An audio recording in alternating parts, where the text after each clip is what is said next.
الحمد للہ نحمده ونستعینه ونستغفره ونؤمن به ونتوکل علیہ. قال اللہ تعالی اعوذ باللہ من الشیطان الرجیم بسم اللہ الرحمن الرحیم. یا ایہا الذین آمنوا قوا انفسکم واہلیکم نارا وقودها الناس والحجارة عليها ملائكة غلاظ شداد لا يعصون الله ما أمرهم ويفعلون ما يؤمرون. صدق اللہ العظیم. اللہ تعالیٰ فرما رہے ہیں کہ اے ایمان والو، اپنے آپ کو اور اپنے اہل کو اس آگ سے بچاؤ جس کا کہ ایندھن انسان اور پتھر ہیں، اور اس پر تند خو اور سخت گیر فرشتے مقرر ہیں. جو حکم ملے اس کی وہ نافرمانی نہیں کرتے، جو حکم ملے اس پر وہ عمل کرتے. رب اشرح لی صدری ویسر لی امری واحلل عقدۃ من لسانی یفقہوا قولی. تو اللہ تعالیٰ اپنے کلام کے ذریعے اپنے ایمان والوں سے مخاطب ہیں. ہم لوگ الحمدللہ اہل ایمان میں شمار ہوتے ہیں، خوش قسمتی سے ورثے میں مل آئے جیسے بھی ہے، لیکن اس آیت کا مخاطب ہم ہیں. ایمان والے جو کلمہ پڑھ لیتا ہے وہ ایمان والوں میں تو آ جاتا ہے. آگے اس کی کیا کیفیت ہے وہ پھر اللہ تعالیٰ بعض اوقات ایمان والوں کو کہہ رہے ہوتے ہیں کہ یا ایھا الذین آمنوا آمنوا، ایمان والوں ایمان لاؤ. تو وہ ایمان والوں کو ہی کہا جا رہا ہے کہ اپنے آپ کو بھی آگ سے بچاؤ اور اپنے اہل کو بھی بچاؤ. تو یہ بڑا اہم حکم ہے. اللہ تعالیٰ مہربان ہے، پہلے سے متنبع کر رہے ہیں کہ آپ کے کس اعمال کا کیا انجام ہوگا. تو پہلے سے متنبع کرنا یہ ایک ہمدردی اور مہربانی ہے. اللہ تعالیٰ یعنی جو بتا رہے ہیں اس آگ سے ڈرا رہے ہیں. یہ ہمارے مختلف قسم کی آگ ہے. اس میں ہمارے عقائد کی آگ ہے، غلط عقائد کی وجہ سے بھی آگ میں جا، گناہ کی آگ ہے، جہالت کی آگ ہے، صحیح پتہ ہی نہ ہو کہ عمل کیا کرنا ہے، غلط عمل کر کے بھی آگ میں جا سکتا ہے. اسی طرح بد اخلاقی کی آگ ہے، باتوں پر عمل ہے لیکن بد اخلاقی کی وجہ سے وہ آگ میں جا رہا ہے. تو بہت ساری اس کی مثالیں ہوں گی. حقوق العباد کی آگ ہے. تو سب سے پہلے جو طریقہ کار بتایا اللہ تعالیٰ نے یہ کہا کہ پہلے اپنی اصلاح کرو. اصلاح کا جو آغاز ہے وہ اپنی ذات سے کرنا ہے. قوا انفسکم، بچاؤ اپنے آپ. جب اصلاح کا کام شروع کرنا ہے تو سب سے پہلے اپنا دیکھنا ہے کہ ہمارے اعمال جو ہیں وہ قرآن و سنت کے مطابق ہیں کہ نہیں. کسوٹی کیا ہے، فرقان کیا ہے؟ وہ قرآن ہے. نبی علیہ الصلوۃ والسلام کی ساری زندگی اس قرآن کا عملی ثبوت ہے، عملی نمونہ ہے. تو اس میں سب سے پہلے اپنے عقائد کی اصلاح کرنی. قرآن کی آیات کو پڑھ کے اپنی عقائد کو دیکھنا چاہیے کہ قرآن سے کوئی ہمارے عقائد کنٹراڈکٹ تو نہیں کر رہے.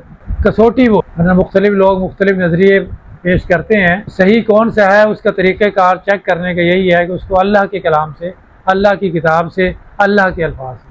ہم خوش قسمت لوگ ہیں کہ ہمارے پاس اللہ تعالیٰ کا کلام ڈائریکٹ الفاظ میں موجود، دنیا کی کسی امت کے پاس موجود نہیں ہے. پرانی امتوں پر جو کتابیں نازل ہوئیں وہ جس زبان میں نازل ہوئی تھی اب اس زبان میں تو نہیں ہے. ترجمے ہیں وہ بھی اتنی تحریفات ہو گئی ہیں، تبدیلیاں آ گئی ہیں کہ وہ کچھ کا کچھ بن گئے. ہم خوش قسمت ہیں کہ ہمارے پاس رب کریم کے وہی الفاظ اسی طرح زیر زبر پیش مد سب کے ساتھ موجود ہے. اس کے ساتھ ذریعے ہم ٹیسٹ کریں. اللہ تعالیٰ نے یہی کہا کہ یہ میرا جو کلام ہے یہ سب کو بتا دو کہ یہی حق. وَقُلِ الْحَقُّ مِن رَبِّكُمْ وَمَن شَاءَ فَلْيُؤْمِن وَمَن شَاءَ فَلْيَكْفُرْ. سب کو بتاؤ کہ حق صرف یہ ہے جس کا دل کرتا ہے مان لے، جس کا کرتا ہے نہیں مان. کہ جو مانے گا وہ احسان نہیں کرے گا، احسان کرے گا تو اپنے اوپر کرے. دعوت دینے والے کے اوپر کوئی احسان نہیں کرے. اس کو فائدہ ہوگا دعوت دینے والے کو کہ وہ جو عمل کرے گا اس کو بھی اتنا اجر ملے گا، لیکن بیسیکلی جو عمل کرے گا وہ اللہ تعالیٰ کہتے ہیں کہ وہ اپنے لیے ہی کرے گا. من شاء فلیؤمن ومن شاء فلیکفر. لیکن بتا دیا اللہ تعالیٰ نے کہ جو انکار کی روش اختیار کرے گا اس کتاب کے پیغام سے، انا اعتدنا للظالمین نارا.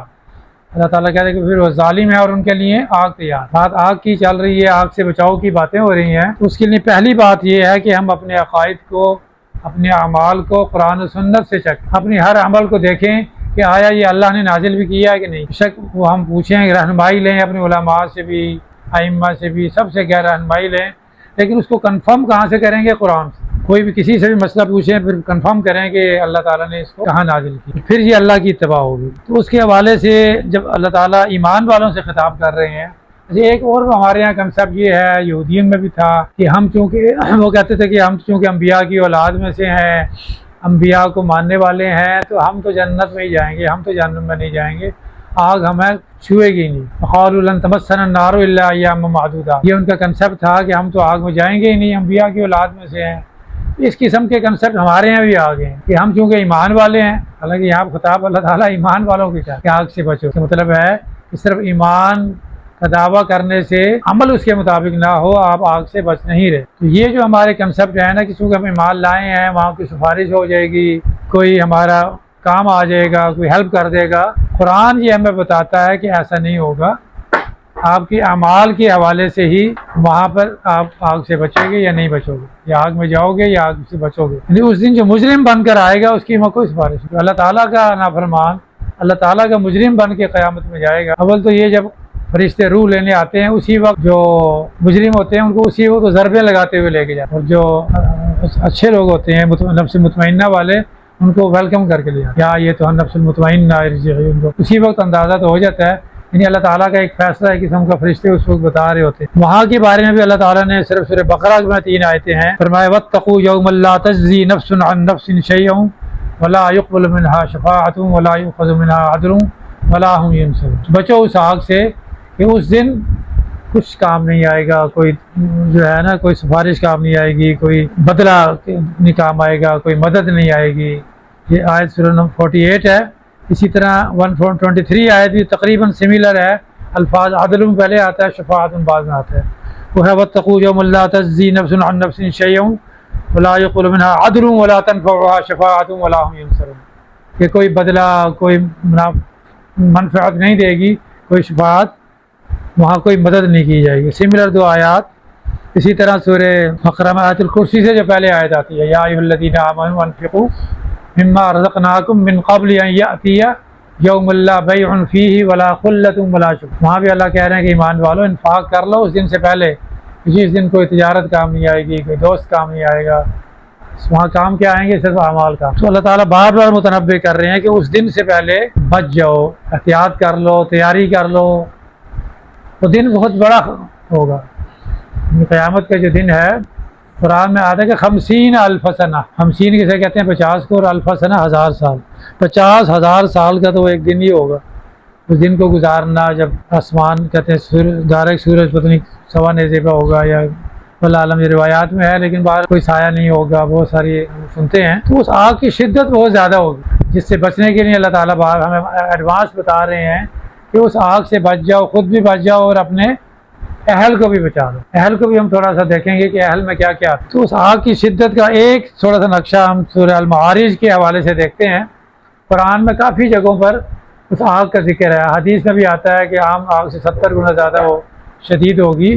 سورہ معارج میں آتا ہے کہ ولا یسأل حمیما حمیما، تو اس آگ کو دیکھتے کوئی جگری دوست بھی اپنی جگری دوست کو نہیں پوچھے گا۔ دنیا میں تو کہتے ہیں نا فلاں ہمارا دوست ہے، بڑی وفیت ہے، وہ کام آئے گا، وہاں نہیں وہ پوچھے گا۔ فرمایا یبصرونہم، یعنی وہ دوست ایک دوسرے کو دکھائی بھی دیں گے، لیکن ہر ایک کو اپنی اپنی پڑی ہوگی، کوئی کسی کی طرف نہیں دیکھے گا۔ ایک دو سیدنا عائشہ نے پوچھا تھا نا نبی علیہ السلام سے کہ وہاں سارے برہنہ ہوں گے تو ایک دوسرے سے شرم نہیں آئے گی، کیا ہوگا؟ نبی علیہ السلام نے کہا کہ کسی کا ہوش نہیں ہوگا کہ کسی کی طرف دیکھے گا، کو کس حالت میں ہے، ہر ایک کو اپنی اپنی پڑی ہوگی۔ تو اس دن فرمایا یود المجرم لو یفتدی من عذاب یومئذ ببنیہ، یعنی اس دن جو مجرم ہوں گے، جو حالت میں قیامت میں پیش ہوں گے، اس دن وہ فدیے میں اپنی اولاد کو دینے پہ بھی راضی ہو جائے۔ لو یفتدوا من عذاب یومئذ ببنیہ، بنی کسے کہتے ہیں؟ بیٹوں کو۔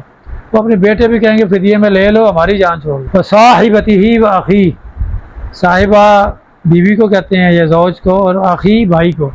نہ اس دن وہ کسی کو کہے گا میری بیوی کو لے لو مجھے چھوڑ دو، میرے بھائی کو لے لو آخی مجھے جان چھوڑ دو۔ تو فصیلتہ التی تؤوی، یہ جو برادری کا بھی دنیا میں بڑا گھمنڈ ہوتا ہے، اس سے پناہ ملتی ہے میں بڑی اونچی برادری سے ہوں، وہاں کہے گا میری ساری برادری کو لے جاؤ لیکن میری جان بچ جائے۔ وہاں وہ سب کچھ قربان کرنے کو تیار ہوگا۔ ومن فی الارض جمیعا، یعنی اگر دوئے زمین پہ جو کچھ ہے وہ اس کے پاس ہو، وہ کہے گا یہ سب کچھ لے لو مجھے آگ سے بچ۔ یعنی وہ آگ کی شدت اس قدر ہوگی، حدیث میں حوالہ آتا ہے کہ اگر کسی شخص نے دنیا میں آسائش ترین زندگی گزاری ہوگی، جو کوئی تصور کر سکتا ہے آسائشوں کا، وہاں اس کو جہنم دکھائی جائے گی اور پھر پوچھا جائے گا کہ دنیا میں کیسی زندگی گزاری ہو، کہے گا کچھ یاد نہیں۔ کہ اس کا خوف آگ کا اس کو اتنا ہوگا، وہ کہے گا کہ مجھے کچھ یاد نہیں۔ دوسرا بھی حوالہ ہے کہ جس نے مشکل ترین وقت گزارا ہوگا، وہاں جنت دکھائی جائے گی، وہ سب بھول جائے گا، وہ کہے جی بس گزر گئی، اچھی گزر گئی۔ تو یہ بڑی توجہ اللہ تعالیٰ دنیا میں جو دکھا رہے ہیں بار بار کہ وہ سب کچھ کہے گا کہ ثم ینجی، وہ اپنے آپ کو آگ سے بچانے کے لیے سب کچھ قربان کرنے کو تیار ہو جائے گا۔ لیکن اللہ کیا کہہ رہے ہیں؟ کلا انہا لظا، ہرگز نہیں وہاں شعلے والی جو آگ ہے، نزاعۃ للشوا، چمڑی ادھیڑنے والی آگ ہوگی۔ للشوا ویسے چہرے کی کھال کو کہتے ہیں، چہرے کی کھال سب سے زیادہ سینسٹیو ہوتی ہے۔ تو لاہور میں ہم نے نیا گھر بنایا، گیس لگوائی تو ویسے میں چیک کر رہا تھا، پہلے سے کھلی ہوئی تھی، وہ دھماکہ ہوا تو ہلکا سا مائکرو سیکنڈ شاید میرے چہرے پہ لگی ہوگی، اتنی سخت محسوس ہوئی، میں دور جا کے گرا اور پھر بچ گیا، لیکن کافی دنوں تک وہ داغ رہا، جبکہ مائکرو سیکنڈ چہرے پہ آگ لگی ہوگی، اور وہ دنیا کی آگ تھی، تو وہاں کی آگ کا تو کوئی تصور بھی نہیں ہے۔ تو اللہ تعالیٰ یہ کہہ رہے ہیں کہ ابھی مہلت عمل ہے، ابھی موقع ہے، اس سے بچنے کی تیاری کر لو، تو جانوروں کی طرح زندگی نہ گزارو۔ ہمارے یہاں نعرے لگتے تھے نا بچپن میں، سنتے رہے ہیں جی، بس روٹی کپڑا اور مکان، کیا چاہتا ہے ہر انسان۔ ہمارے یہاں عام انسان کا تصور یہ ہے کہ اس کو 2 وقت کی روٹی مل رہی ہے، کپڑا بھی مل گیا پہننے کو، مکان بھی مل گیا زیادہ، اور گاڑی کیا لیں، تو وہ کہتے ہیں جی اللہ کا شکر ہے، مطمئن زندگی گزر رہی ہے، اب سب کچھ ٹھیک ہے، ایوری تھنگ از اوکے۔ جبکہ یہ اوکے نہیں ہے، صرف اس کامیاب زندگی گزارنے والے کے لیے اللہ تعالیٰ کیا کہتا ہے، یہ تو جانوروں سے بدتر ہے۔ اللہ تعالیٰ کہتا ہے ان کی اکثریت کے لیے ہم نے جہنم کو تیار کیا ہے۔ سورہ اعراف کی آیت ہے، میرے خیال 179 ہے، وَلَقَدْ ذَرَأْنَا لِجَهَنَّمَ كَثِيرًا مِنَ الْجِنِّ وَالْإِنسِ، اللہ کہتا ہے کہ اکثریت جن و انس کی جہنم کے لیے ہے۔ لَهُمْ قُلُوبٌ لَا يَفْقَهُونَ بِهَا، ان کے پاس دماغ ہیں لیکن وہ اس سے سوچتے نہیں ہیں کہ ہم کس مقصد کے لیے پیدا کیا گیا ہے، وہ کام ہم کر رہے ہیں کہ نہیں کر رہے، اس کے بارے میں دماغ کو نہیں استعمال کرتے۔ وَلَهُمْ أَعْيُنٌ لَا يُبْصِرُونَ بِهَا، ان کے پاس آنکھیں ہم نے دی ہیں لیکن اس کو اس طرح عمل نہیں کرتے جیسے آنکھوں کو استعمال کرنا چاہیے۔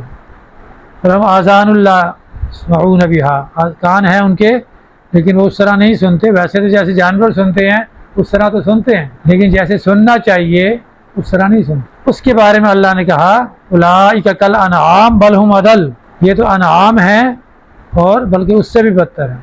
انعام کا ترجمہ کرنے کی ضرورت ہے، پتہ ہے سب، چپائوں کو کہتے ہیں انعام۔ ہم سورہ انعام، یہ سورہ انعام ہے، اس کو بھی بعض لوگ سورہ انعام پڑھ جاتے ہیں، یہ انعام ہے۔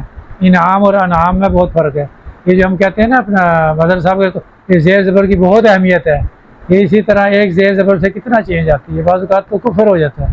انعمتا کو انعمتو کہہ دو تو کفر ہو جاتے ہیں، جن پر اللہ نے انعام کیا ہم کہہ رہے ہوتے ہیں کہ جنہوں نے اللہ پہ انعام کیا، بڑا یعنی بہت ساری زیر زبر، ایک حرکت کو 2 حرکت، سب کی بڑی امپورٹنس ہے، یہ سیکھنا انتہائی ضروری ہے۔ اس حوالے سے اللہ تعالیٰ یہ کہہ رہے ہیں کہ ان اعمال جو کرنے ہیں وہاں سے بچنے کے لیے، اچھا ہم سمجھتے ہیں کہ شاید ہم اچھے اعمال نہیں کریں گے تو شاید جنت سے صرف محروم رہیں گے، برے اعمال سے ہم نہیں کر رہے، جب اچھے اعمال نہیں کر رہے تو جو بھی اعمال کر رہے ہیں وہ سب بروں میں کاؤنٹ ہوئے، ہم سمجھ لیں کہ آگ میں پھنسے ہوئے ہیں۔ اللہ تعالیٰ کہتے ہیں کہ تم اپنے آپ کو اس آگ سے بچا لو۔ یا ایھا الذین آمنوا هل ادلکم علی تجارۃ تنجیکم من عذاب علیم، اللہ کہہ رہے ہیں کہ کیا میں تمہیں وہ تجارت نہ بتاؤں کہ جو عذاب علیم سے بچا دے، اس کا مطلب پہلے بچے ہوئے نہیں ہیں۔ تجارت اللہ کیا کہہ رہے ہیں، یؤمنون باللہ ورسولہ وتجاہدون فی سبیل اللہ باموالہم، یعنی اللہ ایمان لاؤ اللہ پر، اس کے رسول پر، اور جہاد کرو اللہ کی راہ میں اپنے مالوں سے، اپنی جانوں سے۔ ذالکم خیر لکم ان کنتم تعلمون، یہ سب سے بہتر ہے اگر تم علم رکھتے ہو۔ یعنی اللہ تعالیٰ کہہ رہے ہیں کہ یہ تجارت کر کے تم اپنے آپ کو بچا لو، مطلب پہلے اگر یہ تجارت نہ کریں تو بچے ہوئے نہیں ہیں۔ یہ سورہ صف کی آیت نمبر 10 اور 11 تھی، ریفرنس میں دے دیتا ہوں، دوبارہ بھی جا کے آپ لوگ دیکھ سکتے ہیں، کہیں سے ترجمہ دیکھ لیں۔ قرآن کی سے ہی تھوڑا ٹائم ہوتا ہے، میری کوشش ہوتی ہے کہ قرآنی حوالے ہی زیادہ تر، چند احادیث بھی ہم لے لیتے ہیں مستند۔ تو اس میں یہ بتایا کہ سب سے پہلے اپنی اصلاح کریں۔ اپنی اصلاح میں انبیاء بھی جو کہتے تھے کہ سب سے پہلے ہم خود مسلمان ہیں، نبی علیہ الصلوۃ والسلام نے کہا نا قل ان صلاتي ونسكي، ابراہیم کے حوالے سے کہا کہ وہ بھی یہی تھے، ومحیاي ومماتي للہ رب العالمین لا شریک لہ وبذلک امرت وانا اول المسلمین، سب کچھ جو ہے ہمارا جینا مرنا نمازیں سب کچھ اللہ کے لیے ہیں، اللہ کے علاوہ کوئی شریک نہیں ہے، اور سب سے پہلے میں اللہ کا مسلمان ہوں۔ مسلمان یعنی فرما بردار، تو سب سے پہلے اللہ کا فرما بردار ہونا، اسی لیے اللہ کے حکام کا پتہ ہونا، اللہ نے اپنا پیغام بھیجا ہوا۔ تو نبی علیہ الصلوۃ والسلام نے یہ جو ایک اپنی اصلاح کر لی، اس کے بعد یہ ذمہ داری لگائی ہے کہ جو آپ کے تحت ہیں لوگ، ان کی اصلاح بھی آپ کے ذمے ہے۔ بعض اوقات بچے تھوڑا بڑے ہو جاتے ہیں نا، وہ کہتے ہیں جی آپ ہم بالغ ہو گئے ہیں اور ہم جو ہے یہ آپ کی ذمہ داری نہیں ہے۔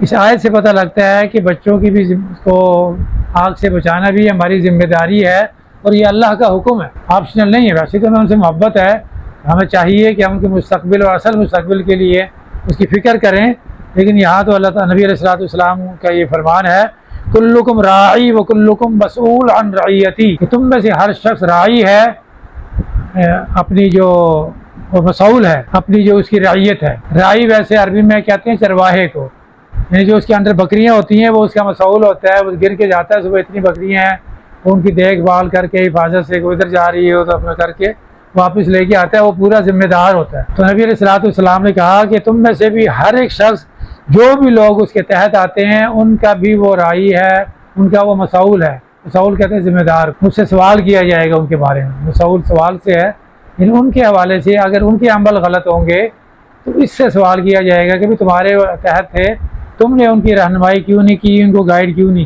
تو رعایا کا نگہبان، اب اس میں یعنی ہر فیملی کا جو سربراہ ہے وہ اپنی فیملی کا ذمہ دار ہے، ہو سکتا ہے دفتر میں جو افسر ہے وہ اپنے ماتحتوں کا بھی ذمہ دار ہے، جو بھی کسی بھی عہدے پر ہے، جو اس کے تحت لوگ ہیں، یہ اس کی بڑی وہ ذمہ داری ہے کہ وہ ان کو اس آگ سے بھی بچائے، ان کی رہنمائی کرے، ان کو گائیڈ کرے کہ تم میرے انڈر ہو، مجھے تم سے ہمدردی ہے، یہ میری ذمہ داری ہے کہ میں تمہیں اور دنیاوی تمام بھی سہولتیں دے سکتا ہوں، دوں، اور جو بھی تمہاری ہیلپ کر سکتا ہوں، لیکن سب سے بڑی تمہاری ہیلپ جو ہے یہ کہ تم آخرت کے آگ سے بچو۔ اس میں بچوں کے حوالے سے ان کی تعلیم ہم دیکھیں، ہم کہاں تعلیم دلوا رہے ہیں، تو وہاں ان کی تعلیم میں کہیں وہ بالکل دین سے دور تو نہیں جا رہے، اس کا خیال رکھنا، اسکول کا ماحول کیسا ہے، ان کے دوستوں کا ماحول کیسا ہے، موبائل یوز کر رہے ہیں تو کیا یوز کر رہے ہیں، تو یہ سب دیکھنا بھی ہماری ذمہ داری میں ہے۔ کس طرح بھی دیکھیں، وہ سافٹ ویئر بعض لوگ لے لیتے ہیں کہ جو بھی دیکھتے ہیں ان کو بھی پتہ چل جاتا ہے، والدین کو بھی کہ یہ سافٹ ویئر اس نے کھولا ہے، جو بھی ہے، جب بندہ کوشش کرتا ہے تو وہ طریقہ کار ڈھونڈ لیتا ہے۔ تو یہ اس کے لیے ایک جو ہمارے اکثر جو ہیں ہمارے بڑے مربیین، وہ یہ گائیڈ کرتے ہیں، ہم سے بھی عمل نہیں ہوتا، وہ کہتے ہیں کہ ہر ایک کو چاہیے کہ اپنے گھر میں اپنے بیوی بچوں کے ساتھ دن میں 5-10 منٹ کا وقت ضرور رکھیں، جس کو کہتے ہیں درس اہل خانہ۔ اس میں کسی بچے سے کہیں کہ کوئی یہ پڑھ کے بتاؤ، کوئی حدیث پڑھ کے بتاؤ، کوئی کتاب پڑھ کے بتاؤ، کبھی خود پڑھیں، کبھی بیگم سے پڑھوائیں، 5 منٹ کی ضرور یہ محفل ایسی ہونی چاہیے جس سے ان کی تربیت ساتھ ساتھ ہوتی رہے۔ یہ ہمارے جو بڑے رہنمائی کرتے تھے وہ یہ گائیڈ کرتے ہیں، اکثر جو مربیین ہوتے ہیں کہتے ہیں گھر کے ماحول میں روزانہ کوئی نہ کوئی ذکر ہونا چاہیے، کہ جب بار بار آپ چیزوں کو ذکر کریں گے تو کچھ نہ کچھ وہ قطرہ بھی بار بار ایک فرش پہ گرتا ہے تو وہاں سراغ کر دیتا ہے، بار بار آپ کہیں گے، ذکر کریں گے تو انشاءاللہ اس کا اثر بھی ضرور ہوگا۔ نبی علیہ الصلوۃ والسلام نے جب دعوت کا کام شروع کیا، جب وہاں پر غار حرا میں ان کو اقرأ باسمی والی آیت نازل ہوئی، اور اس کے بعد وہ یا ایھا المدثر یا ایھا المزمل، تو پھر ان کے اوپر آیت آئی وانذر عشیرتک الاقربین، کہ متنبہ کرو، ڈراؤ کن لوگوں کو جو تمہارے قریبی ہیں۔ تو نبی علیہ الصلوۃ والسلام نے کیا کیا تھا، گھر پہ بلایا اپنے رشتہ داروں کو، اپنے قبیلے کے لوگوں کو، اور ان سے خطاب کیا کہ اے میری پھوپھی، اے بنو مناف، اے صفیہ پھوپھی، اے میری بیٹی فاطمہ، سب کو ایک ایک کر کو ایڈریس کر کے کہا کہ اپنے آپ کو آگ سے بچا لو، اچھے عمل کر لو، رہنمائی لے لو اللہ تعالیٰ کے احکامات پر، ہو سکتا ہے آخرت میں تمہارے کام نہ آ سکے۔ اپنے عمل سے چاہتے ہو کہ آخرت میں میرے قریب رہو تو اپنے عمل ٹھیک کر لو، اپنے عمل سے میری مدد کرو۔ ہم بعض اوقات ریلیکس ہو جاتے ہیں، تو یہ نبی قرآن و سنت کی رہنمائی یہ ہے کہ ریلیکس نہیں ہونا، ایمان لانے کے بعد مزید ایمان کو مضبوط بھی کرنا ہے اور اس کو عملی طور پر لانا ہے۔ تو سورہ زمر میں آیا کہ افمن حق علیہ کلمۃ العذاب افانت تنقذ من فی النار، نبی علیہ الصلوۃ والسلام سے خطاب کر کے کہا کہ کیا وہ شخص جس پر عذاب کا قانون چسپاں ہو چکا ہو، کیا تم اسے بچا سکتے ہو جو آگ میں ہے؟ بڑا آیات بڑی کلیئر ہے قرآن پاک میں، لیکن ہم پھر بھی ریلیکس ہو جاتے ہیں، واضح آیات ہیں۔ تو اہل عیال کو غلطی پر ٹوکنا یہ ان کی ہمدردی ہوتی ہے، ان کو برا لگے تو ان کو سمجھایا جائے کہ ہمیں آپ سے محبت ہے، اس حوالے سے ہم نہیں چاہتے، یہ آپ کے فائدے کی بات ہے، اس لیے ہم بتا رہے، ظاہر حکمت سے بتانا، پیار سے بتانا، لیکن ان کو یہ ریئلائز ہو کہ یہ ہم سے ہمدردی کر رہے ہیں۔ صبح نماز کے لیے جگانا، بعض اوقات ہم لوگ خود جاگ جاتے ہیں لیکن ان کو نہیں جگاتے، یہ بھی ہماری صحیح محبت نہیں ہے۔ خاص طور پر اسکول کے حوالے سے ہم ضرور جگاتے ہیں، چھوٹے چھوٹے بچے، اسکول کی ویگن کا ٹائم ہوتا ہے نا، تو مائیں زبردستی جگا کے سوتے ہوئے کوئی لباس پہنا دیں گی، زبردستی منہ میں نوالا بھی ٹھوس دیں گی، یا بیگ تیار کر دیں گی وہاں کھا لینا، لیکن یہ شدت نماز کے لیے نہیں آتی. سچی محبت ہوتی ہے لیکن شاید اس طرح سے غفلت ہو جاتی ہے. ہم کہتے ہیں کہ ان کے مستقبل سنوارنے کے لیے ان کو یہ جگانا نیند سے، ان کو تنگ کرنا، ان کو زبردستی ویگن میں بٹھانا، یہ ان کے بہتر مستقبل کے لیے ضروری ہے. حالانکہ اصل جو مستقبل ہے اس کو بہتر بنانے کے لیے ضروری ہے. ادھر سے ہماری توجہ ہٹ جاتی ہے. محبت تو ہوتی ہے لیکن غفلت ہو جاتی ہے کہ اصل مستقبل جو ہے وہ ان کا وہ ہے جو کہ آخرت کا ہے. یہ تو 150 سال کا ہوگا، وہ تو کروڑوں اربوں خربوں سال لامتناہی ہے. اس کی وجہ سے اکثر ہم اپنے بچوں کے ساتھ، اہل کے ساتھ غفلت برت جاتے ہیں. جبکہ انبیاء کرام بھی سب کو دعوت دیتے تھے لیکن ان کو اپنے بچوں کو بھی فکر ہو. سیدنا یعقوب معروف نبی ہیں جن سے بنی اسرائیل کہتے ہیں ان کی نسل سے ہے. انہوں نے مرتے وقت کیا کہا تھا؟ حضر یعقوب الموت، موت کا وقت آیا سیدنا یعقوب پر تو انہوں نے کیا کہا؟ اس قال لبنیہ ما تعبدون من بعدی. انہوں نے اپنے بیٹوں سے کہا کہ میرے بعد تم کس کی عبادت کرو؟ پھر ان کا جواب سب نے پڑھا، قالوا نعبد الہک و الہ آبائک ابراہیم و اسماعیل و اسحاق الہ واحد. کہ ہم اپنے اللہ کی، جو اپنے ہمارے آبا کا رب تھا، اسماعیل کا، ابراہیم کا، اسماعیل. پھر انہوں نے جیسے پوچھتے تھے وہ، یا بنی اقم الصلاۃ، اے بیٹے نماز کا قائم کرو. اسی طرح یا بنی انہا ان تک مثقال حبۃ، سیدنا یہ جو تھے لقمان، وہ اپنے بیٹے کو نصیحت کرتے تھے بڑے پیار سے. یا بنی انہا ان تک مثقال حبۃ من خردل فتکن فی صخرۃ. وہ کہتے تھے کہ تم چھوٹے سے چھوٹا گناہ کرو، آسمان پہ کرو، زمین کی تہہ میں کرو، کہیں بھی کرو، اللہ تعالیٰ وہ ڈھونڈ کر لے آئے گا. رائی کے دانے کے برابر کوئی تم حرکت کرو، آسمان کی بلندیوں پہ کرو، پہاڑ کے نیچے کرو، اللہ تعالیٰ وہ ڈھونڈ کے لے آئے گا. تم چھپ ہی نہیں رہ سکتے.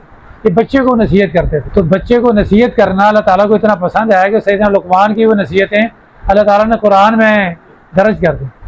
سیدنا لقمان، ہم نے روایات میں پڑھا کہ وہ نبی نہیں تھے لیکن یہ ان کی اتنی اچھی بات تھی کہ وہ بچوں کو منع کرتے تھے کہ یا بنیہ، شرک نہیں کرنا ہے نا. اس قال لقمان لابنہ یا بنیہ لا تشرک باللہ ان الشرک لظلم عظیم.